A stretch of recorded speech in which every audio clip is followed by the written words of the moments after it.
Yerlaringiz eriyapti. Qara, yopdik. Yog' eritish joyi dedimi? O'sha chegarani ushlab oldim. Ko'rdingizmi? Bo'ldi. Mana. Qorinda o'zi qismi yonmayapti. Ko'rdingizmi? Ozgina kuch beramiz. Bemor qizib ketdi deganga kutamiz. Ya'ni yog'ingiz qarsillayapti. Ketdi. Qonun qoidasini bilib olingki, mana birinchi nuqtamiz bor-ku, o'sha birinchi nuqtamiz bo'lgan joy tez qizib ketib qoladi-da, spirt sepganingizda erkaklik quvvatini oshirib beradi. Banka qo'yish mumkin emas. Qatga nima sepayotganingizni anglashingiz kerak.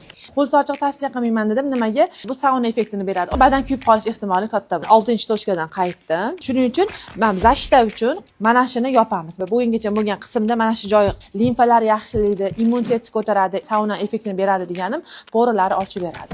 Orada pazonishniga mana bunaqa zebra qilib sepfoshlaringiz bo'ladi. Chunki ter chiqishlik kerak tanadan. Bo'lmasam xolesterin ko'payib ketishi mumkin, limfalarda yallig'lanish bo'lishi mumkin. Qarang. Keyin spirtni yo'q qarab bermaysiz. Yopdik. Sekin.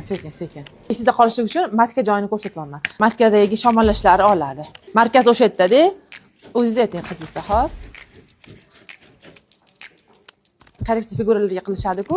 O'sha korreksiya figuradan keyin bitta mana shu sochli terapiyani qilsa, yog'lar erisha boshlaydi. Qorinni o'zi yonyapti, ko'ryapsiz? Umuman mumkin emas qilmaganingiz afzal.